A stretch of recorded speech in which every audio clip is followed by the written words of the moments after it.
quick overview of the post-World War II surplus weapons trade and how intel agencies were supposed to be monitoring that, the most vital and dangerous one being nuclear weapons, of course. Both sides, the USSR and USA, kind of looked the other way or even covertly assisted when arms went to factions they felt ideologically were beneficial to their global ambitions. If Turkey is to have the assistance it needs, the United States must supply it. We are the only country able to provide that help. From now on, it means that anti-communist America will make its influence felt in European affairs. The US, however, had one exception, and that is when it went against its own interest regarding Egypt and the vital Suez Canal, because of Israeli pressure groups.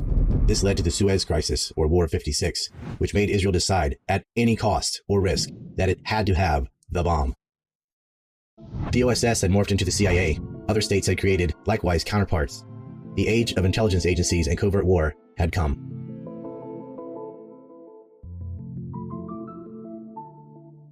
One of the first responsibilities of these new agencies was tracking and preventing weapons proliferation. The other was protecting weapons technology secrets. The goal of both was to keep these powerful weapons out of the hands of bad actors, and nothing was more safeguarded or sacred than preventing nuclear weapons proliferation. Well, at least that's how it should have been. Not everyone in America put American interests first, and with the right bribes, threats, and political pressure, criminal syndicates realized they could get away with anything. Haganah set up an American headquarters in Midtown Manhattan at Hotel 14. The basement of the hotel was the famous nightclub Copacabana, run by Meyer Lansky and ally Italian mob boss Frank Costello. The extent that Israel and the Jewish mafia would work together is so expansive that you can't tell where one stops and the other begins. The July 1st, 1945 meeting under Rudolf Sonneborn was a who's who of Jewish agency leadership, Haganah, wealthy American Zionists, and mafia contacts. At the meeting was, of course, the head organizer, Rudolf Sonneborn, as well as Henry Montour, the director of United Jewish Appeal, later to be run by Charles Bronfman. His father was mafioso Samuel Bronfman, the co-founder of United Liquor, the manager of which was James Hensley, the father-in-law of John McCain, whose own father helped cover up the USS Liberty attack. John McCain's advisor, John Weaver of the Lincoln Project, was wrapped up in a pedophile scandal. Maybe can get a job as a producer at CNN. Charles Bronfman's brother, Edgar Bronfman Sr., was the president of the World Jewish Congress. His son, Edgar Bronfman Jr., is involved in financing Jeffrey Epstein, a pedophile, and his two daughters helped finance the NXIVM cult of Keith Raniere, also a pedophile. The executive chairman for the Jewish Appeal under Henry Montour was none other than Rabbi Herbert Friedman, the founding president of the Wexner Heritage Foundation. If you're thinking, wait, that Les Wexner? Yes, from the Mega Group, the one that acted as the financial backbone for Jeffrey Epstein and gave money to Israeli prime ministers, set up the Wexner Foundation, of which Jeffrey Epstein was a trustee of. This Les Wexner, accused of having girls raped on his property. He is a hardcore Zionist, gave Epstein a house, then helped set up the entire operation for Epstein and Maxwell, whose father was a spy for Israel. Acosta was told back off their intelligence. Gee, I wonder which organization they could be talking about. I guess it's Iran. In tandem with the smuggling and the bribing was also a syndicate for blackmail. From Mickey Cohen to Epstein, the playbook never changed. Compromise and control. Most prominent there was David Ben-Gurion, the chairman of the Jewish Agency and later Prime Minister of Israel. Abba Hillel Silver, chairman of the U.S. section of the Jewish Agency. Teddy Kulik, aka Nasser bin Natan, the executive secretary of the Jewish Agency, and the future mayor of Jerusalem. Yehuda Arazi, who had many names, the Haganah chief arms producer and purchaser. Leonard Wiseman, who set up a number of front companies for transportation, including Minerals Redistribution Company, Paragon Design and Development Corp., the Pratt Steamship Line, and with Nahum Bernstein, the Foundry Associates Incorporation, which was a company that only existed on paper. There was Sam Sloan, a scrap metal deal networker, who had multiple scrapyards across the nation. Not all weapons were decommissioned in the same way, so it was possible to mix and match and create lethal weapons. Eli Shalit, who moved arms from New York to Palestine. Samuel Zamuri, who had many contacts, especially in Latin America. He was also the largest shareholder of United Fruit, which is deeply tied to the CIA. Rovin Daphne of Haganah, who was a liaison to organized crime in the United States, including Sammy Kay of the Mafia in Miami, who had liaisons to figures in Latin America. Other prominent Mafia figures working with Haganah and the Jewish Agency were Abner Zwilman, who ran the New Jersey ports, Meyer Lansky and Albert Anastasia, who controlled the longshoremen and ran the docks in New York, Mickey Cohen, Mo Dalitz, who raised over $1 million for Irgun terrorists, Babyface Bugsy Siegel, and others. The Sonneborn Group predates the Mega Group, but that was birthed out of this organization. More on that later. Sammy Kay was good friends with the president of Panama. He allowed Haganah-owned ships to carry the flag of Panama as they were shipping weapons illegally to what would become Israel.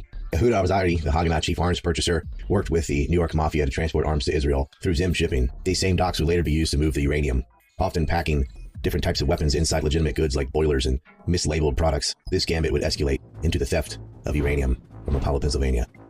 The Zionists worked with the dictator of Nicaragua, Anastasio Somoza Garcia, and his son, Ted Kulloch acquired $8 million as well as arms from Somoza. Nicaragua had been occupied from 1912 to 1933 by the United States. Somoza openly gave land grants to gold and other minerals to the U.S. in exchange for favorable allowances on purchasing surplus weapons. This was diverted to the Israeli state. A similar gambit happened in Cuba, where weapons meant for anti-communist Cubans ended up in the hands of Israelis, and it greatly affected the outcome of the Bay of Pigs when no uprising occurred because no weapons were actually there. Loyal to the son, the Zionists continued the relationship with Anastasio Somoza Debayle on up until 79. And then again, working with the United States through Iran-Contra by covertly supporting the Contras against the Sandinistas, which were who ousted the Somoza dictatorship family. Bo Dalitz, another prominent figure in the Jewish mafia, was an early business partner with Abe Bernstein of the murderous Purple Gang. They used to murder motorists for sport. That didn't bother the ADL. In 1985, they gave Mo an award. Mo would become the mob boss of Cleveland, even though most of his operations would move and center on Vegas. His businesses, however, were all over the United States. Dallas was not only a close confidant of Meyer Lansky, the two co-owned the Frolic Club in Miami. The Desert Inn Casino also took investments from convicted illegal arms smuggler Hank Greenspun, who was not only invested in, but also became a publicist there as well. He owned the Las Vegas Sun and pulled a money laundering scheme with advertising that was similar to what Boris Berezovsky repeated in Russia. Prior to that, he'd been a publicist for another mafia casino, the Flamingo, which was run by Lansky's childhood friend and murderer Bugsy Siegel, who himself accumulated $50,000 for Haganah. Greenspun's wife was given top honors by the ADL. Her husband attempted to smuggle 22 Pratt & Whitney R2-800 low airplane engines to Palestine when Haganah terrorist group was creating the state of Israel through ethnic cleansing. After jury tampering with the sole Jewish juror, meeting with the defense, Greenspun and two of his cohorts, William Sosno and Samuel Lewis, were acquitted, but his other partners, Adolf Schwimmer, Leon Gardner, Reynolds Selk, and Abraham Levin, were convicted. But Greenspun would be found guilty of smuggling the machine guns that would go with the planes, as well as artillery and ammo. He stole 30 and 50 caliber machine guns from Hawaii and shipped them to Haganah in Palestine through Mexico. This he did working with Nathan Lift. Essentially what they did was move decommissioned weapons from one side of the yard to another, pulling a switch so that weapons that had not been decommissioned ended up in the hands of the Israelis. When he was indicted, Greenspun tried to bribe his way out. He offered $25,000 to Seth Solomon Pope or anyone else designated by Pope to squash a second Neutrality Act indictment against him. Solomon worked in Hawaii at the War Assets Administration in charge of decommissioning and selling off World War II surplus. He was most likely the original contact for the smuggling. The man was investigated 3 times for fraudulent sales. They also stole over 500 machine gun barrels. Reportedly, Hank took an additional 10% kickback from the arms sales he made. A grand jury in Los Angeles indicted Hank on 6 others, counts of violating the Neutrality Act and Export Control Law, Title 50 United States Code Section 701 and Title 22 United States Code Section 452. However, he only got a $10,000 fine and no jail time. Greenspun was paid to the SSE. The SSE was a front for the AJDC's Lishka, which financed communists and Bercha, illegal immigration. The Jewish Agency, which was the government in waiting for the organized terrorist groups that formed Israel, facilitated the cash flow to gun runners like Hank. In concealed in the open receipts of international clandestine Jewish aid in early 50s Hungary, Zachary Paul Levine of Yeshiva University Museum writes, quote, "The JDC-Israeli collaboration that formed around clandestine immigration to Israel and welfare to migrants filled the vacuum with the creation of 2 institutions. The first created in 1952 by the Israeli government's Liaison Bureau of Israel Ministry of Foreign Affairs, or Lishka by its Hebrew acronym, which collected information and administered individual aid. The second was created in Switzerland in 1953, known as the Society of Mutual Aid, SSE by its French acronym. This organization directed AJDC funds to Lishka and represented Jewish aid providers' interest in the communist governments. However, as an American organization at the height of the McCarthy Red Scare, AJDC administrators could hardly justify the appearance of sending cash or material into a state which the U.S. was technically engaged in economic warfare. In March of 1953, the AJDC and Lishka together established the SSE, a paper organization that covered the AJDC's Israeli partnership and provided a means for regularized AJDC funding for Lishka from the Joint Relief and Transit budget that funded activities that might have contravened U.S. law. The SSE Swiss chairman, Erwin Heyman, had years of experience channeling money from the U.S. for Bercha and other clandestine activities. Funds traveled through the SSE onto Lishka agents who received U.S. dollars or other Western currencies and exchanged them into Hungarian forints on the black market in Vienna. Subsequently, the forints traveled via diplomatic pouch or in suitcase of an apparent traveler to a legation in Budapest whose staff distributed the cash around the country." End quote. We learned from declassified FBI documents that Erwin Heyman, the same man aiding communists on behalf of the Jewish Agency, is who made 3 transfers of $1.3 million to Hank Greenspun. Greenspun would later become the Western Director of Bonds for Israel. Heyman sent payments to Banco del Oro, Mexico by cable. Interesting, because $1.3 million is exactly how much Mo Dalitz sank into the Desert Inn Casino, which Greenspun was the publicist for and invested in. What a coincidence. If you're into Kennedy research, here's a cookie for you. Hungarian Jew Timur Rosenbaum is the bridge between Meyer Lansky and Erwin Heyman in heavy Florida-Cuba crime syndicate. But we'll put that on the side for now. United Israel Appeal takes tax dollars from the U.S. State Department's Migration and Refugee Assistance account to resettle Jews who are not refugees to Israel. And of course, they give money to the Jewish Agency. So effectively, the State Department is financing the Jewish Agency through Israeli affiliate organizations. Discussing Al Schwimmer, Hank Greenspun, and some of these other crooks with me from the Institute of Research in Middle Eastern Policies, Grant F. Smith. Israel Aerospace Industries, although no one ever mentions it, has been doing this for decades. They were founded by a convicted felon who made his bones by obtaining Lockheed Constellation aircraft for pennies on the dollar after World War II and turning it into a smuggling airline that successfully created a Panamanian front company for a number of these planes and then collapsed it and flew them overseas to smuggle arms from Czechoslovakia to Palestine. And so that's the founder of this company. Later, they were involved in stealing Dassault's plans for their jet fighter and helping Israel create its own platform. Rooms of plans, just giant quantities of plans. They were involved in Iran-Contra in some aspects. They were involved in all sorts of things. And so, and a lot of those guys from both Iran-Contra and from the ZOA guys got pardoned after being caught. Well, absolutely. Al Schwimmer was pardoned relatively soon. What you see in the documentary record is that some of the early smugglers in the 40s, Al Schwimmer, Hank Greenspun, Charles Winters, all of these people later received presidential pardons. But they were definitely crooks. And Hank Greenspun, who later went into the publishing business in Las Vegas, his FBI report says that they were involved in bribing jurors to get lighter sentences. And in this case, he never went to prison and later got a pardon. So there's a whole lot of corruption involved in the fact that such major arms traffickers, just violating the Arms Export Control Act and Neutrality Act willy-nilly, never really faced any consequences. And indeed, it helped their reputation with their foreign patrons. Things looked grim for Al, Sam, and the other defendants. But they had a secret weapon, and they didn't even know it. It was delivered accidentally by an Israeli Air Force friend, an ex-intelligence officer who was studying at UCLA. I go down to the courthouse, and they're in the process of impaneling a jury. And I see the next prospective juror is the fellow from my speech class at UCLA who gave a very strong pro-Israel speech. So I called the attorney over, and I told him about this guy, and they got him on the jury. He hung the jury. So instead of jail sentences, the deal made was that there would be only fines. So the sentencing came down, and they were convicted felons, and they had a $10,000 fine each to pay, which the Jewish agency took care of. But what it meant was once you're a felon, you can't vote, you can't carry a firearm, you can't do all these other things. So that left a bit of a mar on our silk anyhow. The only time somebody went to jail was Charlie Winters, who was a non-Jew, who got stuck in Florida. Charlie Winters spent 18 months in prison for selling Al 2 B-17s. Yeah, Charles Winters smuggled in some B-17 bombers, B-17, which, at that time was high-tech. Well, it was. These things cost $250,000 to develop back in the day. He acquired them because he wanted to have a fruit business, bringing in tropical fruit between Florida. And he had sort of demilitarized some B-17s to haul cargo.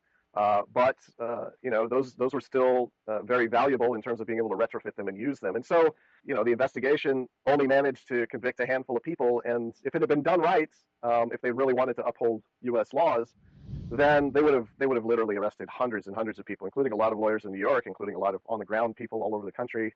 But instead, they just let it all go. And our argument is really that we're in kind of the state we are today because it's now assumed that this sort of impunity is going to continue indefinitely, that you can pretty much do anything you want if you're righteous.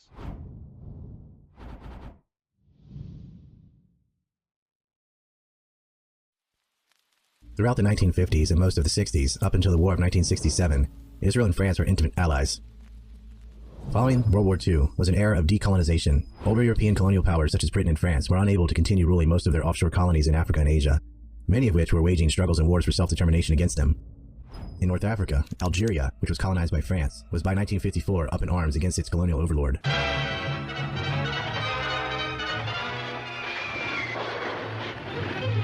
North Africa is aflame with civil war, which from day to day grows in intensity. The tide of battleships from Algeria to Morocco almost hourly has completely aroused nationalist natives take on the full military might of France. Hit and run raids leave villages in flames, often with most of their inhabitants massacred. All roads are under guard and barricaded, passable only to the French military.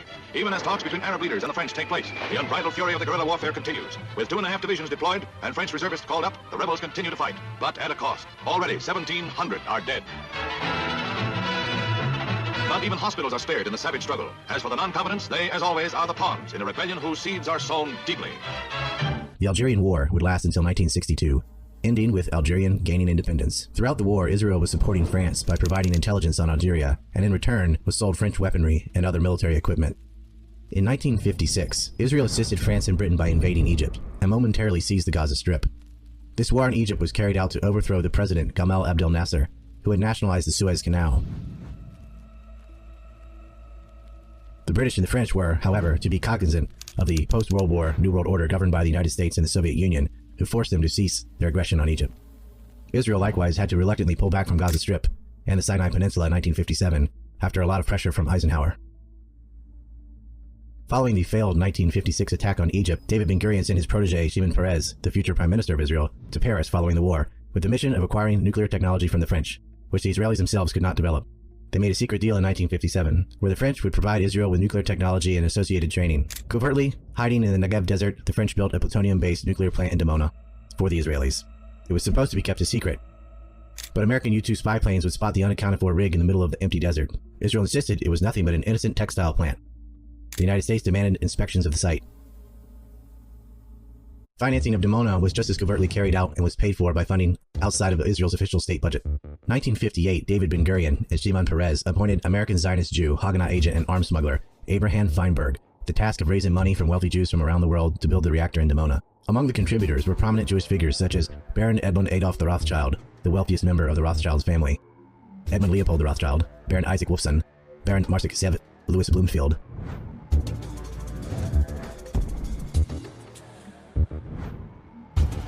Samuel Zaks, and of course, Samuel Bronfman. The collective donations which came from the Sunborn Institute to fund the reactor was coordinated by none other than Henry Morgenthau Jr., the former Secretary of U.S. Treasury and author of the genocidal Morgenthau Plan, which would have killed tens of millions of Germans had it been implemented. Following Roosevelt's death in 1945, Morgenthau resigned to immediately begin working for the Zionist cause. He joined the Jewish Agency, and in 1946 became chairman of the United Jewish Appeal, working alongside Henry Montour from the Sunborn Institute, who was also the executive vice president under Morgenthau and his mentor. As chairman of United Jewish Appeal, Morgenthau would, from 1946 to 1950, raise over $500 million by doing fundraisers, which would go to resettling European Jews in Palestine to bolster the Jewish demographic. Morgenthau and Montour would also, alongside with Rudolf Sonborn and Ben-Gurion and others, start the sale of Israeli bonds. Morgenthau would sell bonds worth $190 million together with Montour. Feinberg and Morgenthau would raise over $40 million, which would later be used for the construction of Dimona. The Sunborn Group was not just working with the criminal underworld and the Jewish Agency and Haganah terrorists. They also had help from the inside. Because none of these crimes were being prosecuted, they got more and more brazen. And people like Glenn T. Seaborg, head of the Atomic Energy Commission during the JFK administration, protected Israeli theft of uranium-235 from Apollo from the FBI. Tax-exempt charitable organizations considered laser enrichment and ballistic missiles as social welfare. After the Suez Crisis, Israel was put in a do-or-die mode to steal the bomb. They had gotten away with everything else so far, so why not? America seemed completely unwilling to prosecute. This is where Zalman Shapiro and Raphael Adenton would enter the stage. NUMEC, the Nuclear Materials and Equipment Corporation, was incorporated in 1956, less than 2 months after the Suez Crisis. NUMEC owned the Apollo uranium plant in Apollo, Pennsylvania. A company called Apollo Industries invested in NUMEC. Apollo Industries was formed out of 3 defunct companies: the Santoy Mining Company, Apollo Steel Company, and the American Bolt and Fastener Company. It was a den of Zionists. Their directors were Ivan J. Novick, a future Zionist Organization of America president, and David Lowenthal, a refugee smuggler for Israel who fought in the 1956 war. The FBI has photographs of him shaking hands with David Ben-Gurion and Moshe Dayan. Lowenthal's partner was Dr. Zalman Shapiro, the president of NUMEC, and also the Zionist Organization of America chapter president of Pennsylvania. The diversion of highly enriched uranium to Israel started ASAP. Uranium-235 with 97.7% enrichment was supplied by Portsmouth to NUMEC to be used in the Nautilus program for nuclear submarines. Some of that, according to a NUMEC employee who witnessed it, was hidden in food irradiator trucks.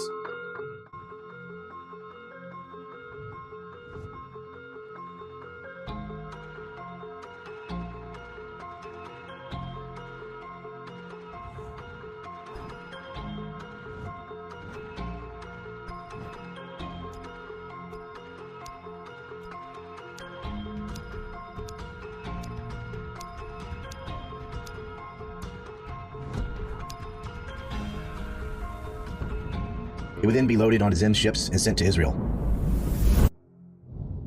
They used the same mafia-run docks the Sunborn Group, with its camarilla of Haganah terrorists and Jewish Agency leadership, had used to smuggle conventional weapons for Israel's first war and earlier acts of terrorism.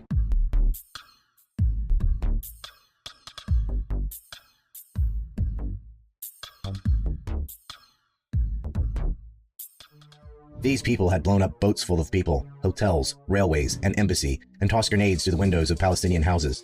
They were now leading the government of Israel. Lowenthal's buddy Ben-Gurion had simultaneously been the first prime minister and defense minister of Israel, up until something caused him to resign in 1963. The Kennedys suspected Israel had illegal nuclear weapons. They sent inspectors to Dimona, where Israel did and still does have a nuclear plant used to make highly enriched uranium for weapons. In addition to inspecting Dimona, both Kennedys were going after the Zionist American Council, or Zionist Organization of America, trying to register it under FARA.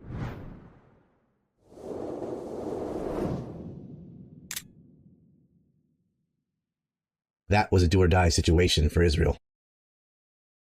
1962, November 21st, the Department of Justice, under Robert Kennedy, orders the American Zionist Council to register under FARA, the Foreign Agents Registration Act. The American Zionist Council makes excuses and asks for an extension. Grant S. Smith, director of the Institute for Research, Middle Eastern Policy, recounts how the World Zionist Organization and the American Zionist Council avoid FARA 7 times, with the issue finally being dropped after the death of Robert Kennedy, as the new attorney generals and head of the Justice Department, without any legal reasoning, put an end to the investigation. There was a clear connection between organizations claiming to be harmless nonprofits like the Zionist Organization of America and the arms smuggling. You have the Justice Department and State Department, which administered the Foreign Agents Registration Act, for 7 separate occasions, ordering this organization to register as a foreign agent since they were under the control of the World Zionist Organization. And yeah, as you said, they made a deal with the top person of justice, and that really shows how political DOJ attorney generals are. Made him basically overrule the staff attorneys and the career people, as I'm sure never ever happens here in Washington, but overrule them, kind of stab them in the back and say, you know what, ZOA doesn't have to register. In 1963, in January, Isaiah Elkin incorporates the American-Israeli Public Affairs Committee in Washington, D.C. The same year, 1963, JFK tells Israeli Prime Minister David Ben-Gurion that Israel will not be allowed to have nuclear weapons. Israel builds a nuclear facility in Dimona anyway. Kennedy demands inspections. Israel lies to the U.S., even going as far as building another phony plant for them to inspect. Israel acquired yellow-cake uranium from Argentina. Canadian intelligence got wind of this and passed it on to the United Kingdom and the Americans. Everyone was well aware of it. JFK said to his advisor, Charles Bartlett, about Israel and Ben-Gurion, "The sons of bitches lie to me constantly about their nuclear capacity." Under pressure from JFK wanting to inspect the nukes, Ben-Gurion resigned. Levi Eshkol replaces Ben-Gurion, and Kennedy goes after him as well. October 1963, the Department of Justice demands again that the American Zionist Council register under FARA. The department expects a response from you within 72 hours, RFK wrote. The following month, 1963, JFK is assassinated. In short, who and how this murder took place is highly contested.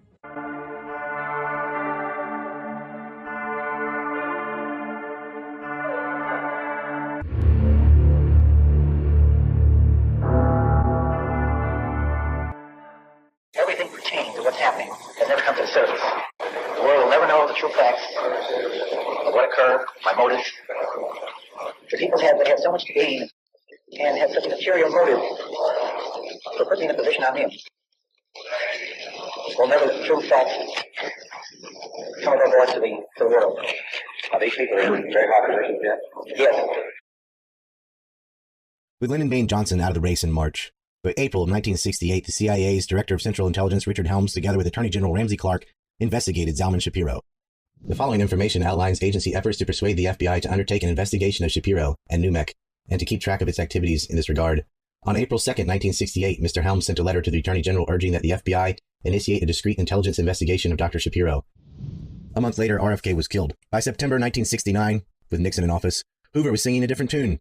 He discontinued any further FBI investigation and pulled a 180 on his recommendations to Helms. Hoover further stated that the FBI was discontinuing any further active investigation of the case. It's well known what Lansky and Costello had on Hoover and Tolson. However, CIA staffers already had dead-to-rights physical evidence. John Hayden and Carl Duckett had done the legwork. Highly enriched uranium with a Portsmouth signature with 97.7% enrichment had been found by testing the flora outside Dimona. The U.S. was the only country with those means, and the Nautilus program, U-235 at NUMEC, was the only program in the world that had that level of enrichment.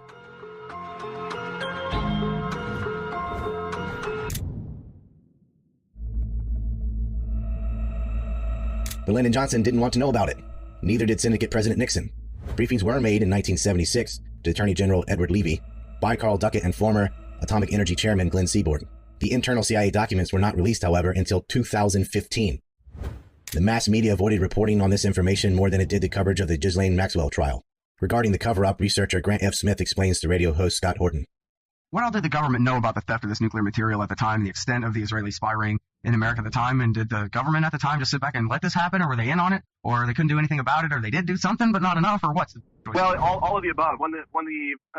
At first, the Atomic Energy Commission realized that NUMEC was losing many, a much higher percentage of weapons-grade uranium than any plant in America, and they focused in on it and conducted a bogus crackdown in which they interviewed employees, but they wouldn't take any notes, and they didn't want to be embarrassed because they had a conflict of interest. They were trying to promote atoms for peace and get nuclear businesses in America started, so they didn't want to crack down on a plant. They called in the FBI. The FBI recommended, after very few years, they said, you know what? Zalman Shapiro, the owner of the plant, is a national security risk. All he does is travel to Israel and hang out with intelligence operatives in the United States. He's up to something, so pull his security clearances and don't send any more nuclear materials to NUMEC. Well, the Atomic Energy Commission would not do that for all of the conflicts that I just mentioned, And it really wasn't until the Nuclear Regulatory Commission, which was, a subsequent organization to the AEC, in the mid-'70s, began trying to look at how to safeguard nuclear facilities from diversion. And they had a couple of disgruntled people investigating it at the Nuclear Regulatory Commission. And so to quell these disgruntled people, they invited the CIA, Carl Duckett, in to give a briefing. And Duckett said basically, uranium was stolen from the United States and given to Israel. The CIA, beginning in 1966, 67, 68, thought Israel had the bomb, but they hadn't confirmed that Dimona was producing plutonium. And so they charged the CIA station chief, John Haddon, and his people in Tel Aviv to make trips to Dimona and collect samples in the environment. Remember the gaseous effluents. At any nuclear plant, you can pick up very small traces of radioactivity. That's why they're so closely regulated, to keep those traces very small. So they were looking for plutonium in the environment. And John Haddon's son remembers going out there with his dad on peanut butter sandwich trips, where the kids would eat the peanut butter sandwich and the father would collect flora in the vicinity, throw it in the trunk, and head back to Tel Aviv. We don't know today who counted those, did the radioactive analysis of those samples, but they found highly enriched uranium before they found plutonium. And there was no highly enriched uranium at Dimona. Israel had no capability to enrich uranium. What we know today is that they were able to put a signature on that highly enriched uranium that proved that it came from the United States, that it came from the naval nuclear program, because the fuel for Navy reactors was 97.7% enriched. A little science: natural uranium, 0.7%. Uranium in a light water reactor, power reactor like we use, 3%. Uranium in a nuclear weapon, typically 93%, depending on the country. But the naval fuel was 97.7, and that's what Haddon found in the environment near Dimona, the type of fuel processed by NUMEC. So alarming was the CIA's conclusion about Israel stealing nuclear material that Richard Helms told the founder of the CIA Science and Technology Section, Carl Duckett, not to publish his report and to go directly to the president. But the only thing Lyndon Baines Johnson seemed concerned about was making the story go away. He ordered Duckett to tell no one, not even Secretary of State Dean Rusk or the Secretary of Defense Robert McNamara. Not surprising. NUMEC was run by the Zionist Organization of America president, the Zionist Organization of America chapter president, and the future chairman of the ADL. Johnson's own family overlapped with these Jewish supremacist organizations. According to the Jerusalem Post, LBJ's aunt was in the ZOA. Also, his father and grandfather both fought for clemency for the child-murdering rapist pedophile Leo Frank. Frank had been the chapter president of B'nai B'rith in Georgia. He had child laborers working in his pencil factory, one of them a 13-year-old Mary Fagan, whom he raped and murdered. The ADL was created over this case to defend Frank. It is not an anti-defamation league. The ADL is just another Zionist organization that uses the charges of anti-Semitism to defame anyone critical of Israel's state policy of ethnic cleansing. LBJ was not only a Zionist from a hardline Zionist family, he was compromised. Johnson was having an affair with an Irgun terrorist, Matilda Krim, the wife of a Johnson advisor and willing cuck, Arthur Krim. In fact, that's where he was and who he was with on the night of the outbreak of the Six-Day War. It's almost like some faction knew he was so compromised that they could even attack an American ship and murder U.S. servicemen without consequence. Oh, and they did. And once again, LBJ, other than grabbing his ankles for Israel, did little other than issuing a gag order on the American survivors. Wow, somebody really wanted Kennedy out and LBJ in. Note, on the first anniversary of the Six-Day War, RFK was murdered, allegedly by a Palestinian. The Kennedys had put pressure on the American Zionist Council for Public Affairs, now known as AIPAC, American Israel Public Affairs Committee. In 1963, the Senate Committee on Foreign Relations hearings revealed that the American Zionist Council had laundered over $5 million of Jewish agency funds into lobbying activities. The American Zionist Council simply dodged the Foreign Agent Registration Act order by moving all of its major functions to AIPAC, and umbrella organizations like the ZOA and Hadash became permanent members of AIPAC's executive committee. Once Johnson was in office, Israel had an unchecked foreign lobby with no resistance, free to bribe their way into further power. AIPAC is currently the most powerful lobby in D.C. Now, to pick up on Grant's comments, he indicated that it may help in the United States because it allows policymakers in Washington to pretend that Israel doesn't have nuclear weapons. And he was complaining about the fact that its policy of opacity undermines accountability. I don't think so. I don't think it matters much at all because there's no accountability for Israel on any issue. They don't need opacity. Listen, this is how outrageous this situation is. Just think about the Liberty. Think about Rachel Corrie. Think about this Turkish American who was just killed in the flotilla. There's no accountability. Israelis can do almost anything and get away with it. The lobby basically believes it can finesse any issue. They've never seen an issue that they can't finesse. Look at what they did with the Goldstone report. Judge Goldstone. Alan Dershowitz was correct, right, when he said that Jews of my generation created what is perhaps the most powerful interest group in the history of democracy. Right? Remarkably powerful interest group. People say Jews are too powerful, we're too strong, we're too rich, we control the media, we have too much this, we have too much that. And we often apologetically deny our strength and our power. Don't do that. Don't do that.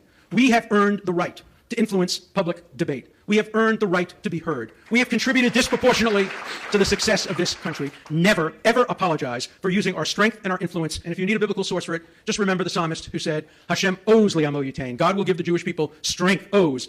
And then, only then, Hashem yivarech et amo b'shalom, only then will God give the Jewish people peace. Peace will come for the Jewish people and the Jewish nation only through strength. Never apologize for using your strength. It wasn't like the NUMEC operation was some super smooth criminal op that was impossible to detect. They were sloppy. Literally. They got caught. The power wasn't in the logistics of the operation, but in the uncanny ability to cover it up.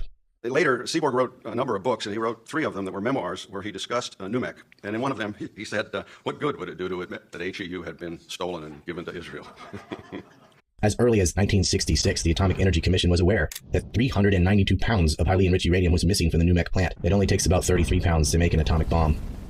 Apollo is littered with radioactive material, and the current cost of cleaning it up is $500 million, or about 1/8 of what the U.S. gives to Israel in aid every year.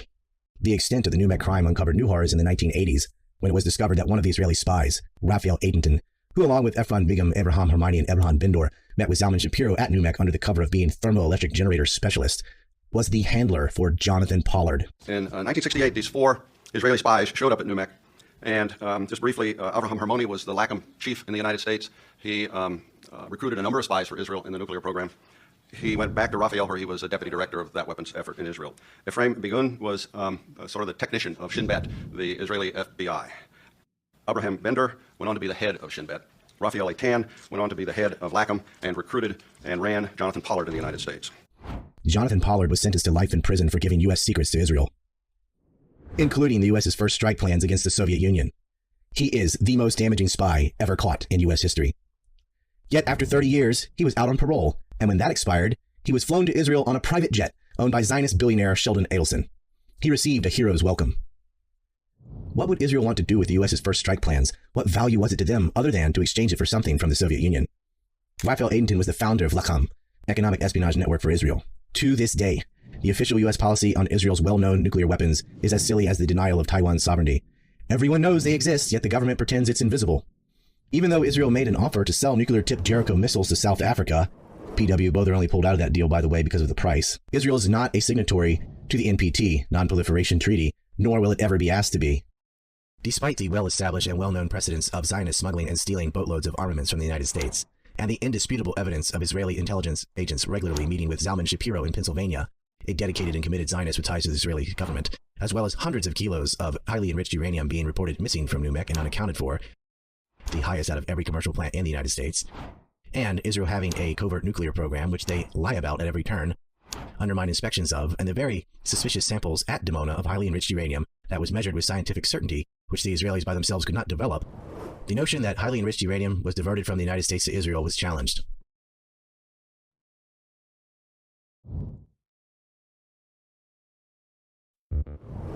He related that when he entered the loading dock area on this particular evening, he noticed a flatbed truck backed up to the loading dock with some strange equipment on it. He described the equipment as several steel cabinets with some kind of gauges on the front of them and other equipment. He opined the equipment may have come from the pelletizer area, of which he was not familiar. He advised he then noticed the NUMEC owner, Dr. Zalman Shapiro, pacing around the loading dock while were loading stovepipes into the steel cabinet type equipment that he observed on the truck. He stated that the stovepipes are cylindrical storage containers used to store canisters of high enriched materials in the vaults located at the Apollo nuclear facility. He stated that the stovepipes contain 3 or 4 canisters, which were described as highly polished aluminum with standard printed square yellow labels, approximately 3 inches in diameter by 6 inches tall, that normally are used to store high enriched uranium products, which he defined as 95% uranium. He advised he was sure this was high enriched uranium products due to the size and shape of the container and the labeling. He stated that the containers he used in the low enriched area were much larger than the canisters he observed and used a different label. He further advised that the route the workmen transporting the stovepipes used took them away from the low enriched area and brought them onto the dock through a different door. The low enriched materials vaults were located approximately 50 feet from the dock area down an angled corridor. He said the normal route for high enriched materials from the high enriched vaults was down the same corridor where the low enriched vaults were located.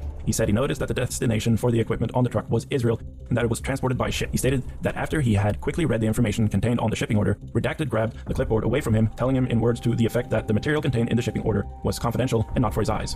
He advised that shortly thereafter an armed guard ordered him off the loading dock. He stated that he did not observe anybody called the armed guard, nor did he see the guard on the dock, but that he believed the guard came from one of the hallways adjoining the dock. He further advised that it was highly unusual to see Dr. Shapiro in the manufacturing section of the Apollo nuclear facility. It was unusual to see Dr. Shapiro there at night, and very unusual to see Dr. Shapiro so nervous as to pace around. He advised he had not come forward because he had a large family to support, and the day following the incident, the plant personnel manager of NUMEC threatened to fire him if he did not keep his mouth shut. Concerning what he had seen on the loading dock the night before, he further advised he mentioned the threat he received from the personnel manager to his union steward, whereupon he claims he was visited by some union goons from Kittanning, Pennsylvania, and again told him to keep his mouth shut. According to the Department of Energy, in an extensive audit in 2001 where they took all the records they could lay their hands on, they calculated that NUMEC's materials unaccounted for were massive, and that the highest losses occurred between 1966 and 1968, not even this earlier period where they were mishandling contracts. That in total, 269 kilograms of U-235 were lost between 57 and 68, and only 76 kilograms lost after 1969 and 1978. Now, the common denominator here is when Zalman Shapiro was actually in charge of the operation. During his reign, they lost about 2% of the U-235. Subsequently, after he moved on, they lost about 0.2%. And this is in spite of the fact that, according to the DOE, total throughput went up. So ARCO and Babcock and Wilcox were handling more material and losing less of it, according to the Department of Energy 2001 audit. And NUMEC, even though it was tiny, won the American record for U-235 losses, nearly twice the amount of other companies in the same industries, cohort organizations, according to the Energy Department. Now, what you hear from defenders of Zalman Shapiro and NUMEC is that, and Seymour Hersh, who, even though he interviewed Abraham Feinberg, never knew that he was actually the nuclear funding coordinator. Don't know how he missed that. But you hear from Hersh and others in his famous book, The Samson Option, that all of the material was recovered when Babcock and Wilcox took the plant apart. And it's true that 95 kilograms, according to the Energy Department, were recovered.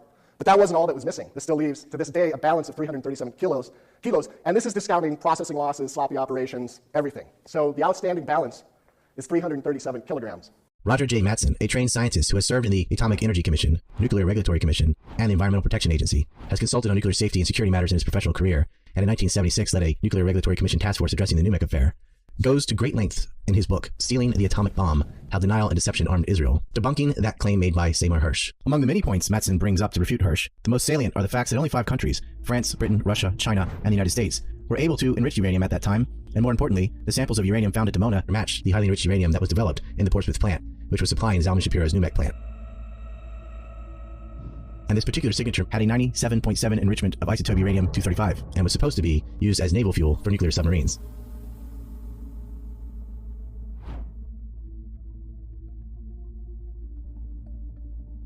Coupled with high losses of highly enriched uranium from NUMEC that was unaccounted for, its ties to Israel, there is of course a correlation between Dimona and NUMEC, contrary to what Hersh claims. It ought to be mentioned that this information became public knowledge in 2006, and Hersh published his book in 1991. Also, in Hersh's book, he cites interviews he did with Zalman Shapiro himself. Shapiro claims that the meetings he had with Israeli officials at his house were merely about issues of protecting Israel's water supplies. Before Julian Assange, there was Mordecai Vanunu. Vanunu worked at the Negev Nuclear Research Center south of Dimona. He was politically opposed to Israel's 1982 war with Lebanon. In 1985, he secretly brought a camera into the research center and covertly took 57 damning pictures of Israel's nuclear weapons. There was no World Wide Web in 1985, so he needed to go to the papers, but certainly not in Israel. He traveled to Australia. Converting to Christianity in 1986, he promised to sell his story and give the proceeds to his church, then in Australia. He traveled to the UK with an independent Colombian journalist and a journalist for the Sunday Times. He also gave detailed descriptions for the process of creating tritium and a method for lithium-6 separation in addition to his photographs. As the Times was verifying his story, the Colombian sold the story to the Sunday Mirror. Mistake. The Sunday Mirror was owned by the now infamous Robert Maxwell, the father of Glenn Maxwell, the convicted child trafficker who worked with Jeffrey Epstein in Wexner's blackmail ring.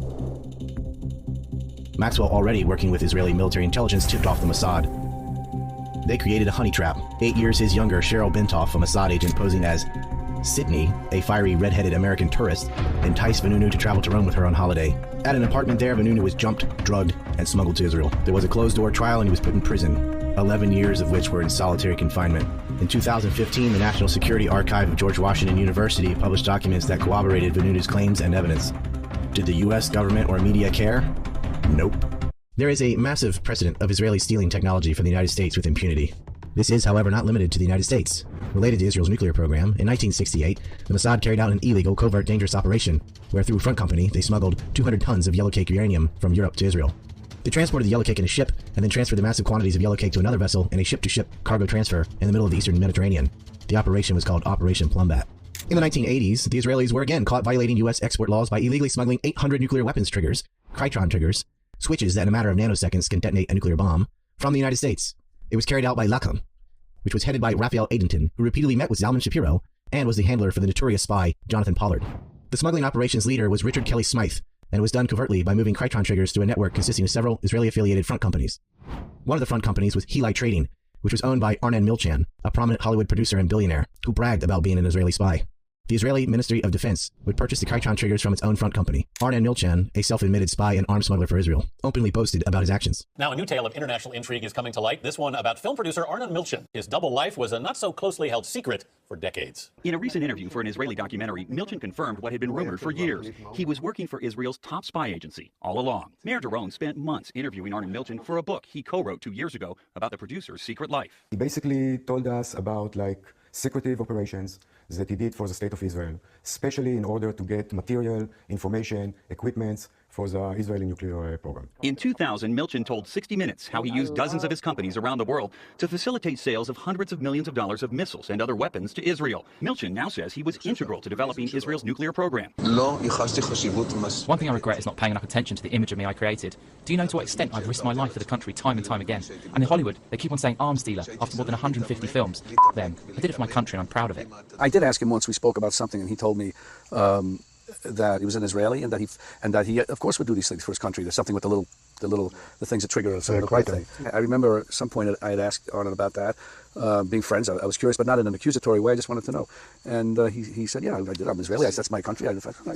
Israel basically built all her centrifuges to enrich uranium based on information that Milchan collected for them. So this information that the Israeli government used to build these nuclear centrifuges was obtained from his spying? Yes, absolutely, directly. Shimon Peres, the co-architect of Israel's nuclear program, proudly bragged about personally recruiting Arnon Milchan in the 60s to Lacan. The foremost Zionist psychopath Benjamin Netanyahu himself worked for Heli Trading at the time and met with Smythe as the operation was being carried out. According to FBI reports, Smythe and Netanyahu would meet in restaurants in Tel Aviv and in Netanyahu's home or business. It was not uncommon for Netanyahu to ask Smythe for unclassified material. Richard Kelly Smythe was finally captured in 2002, but Benjamin Netanyahu and billionaire Arnon Milchan got away with it no problem. In fact, the House of Representatives unanimously received Netanyahu in Congress for the exuberance of fanatical cultists. Prime Minister of Israel, His Excellency Benjamin Netanyahu.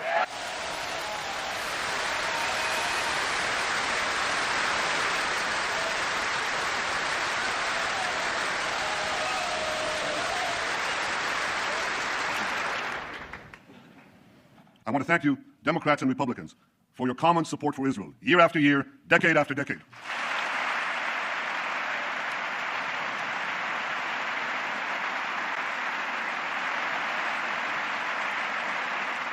I know that no matter on which side of the aisle you sit, you stand with Israel.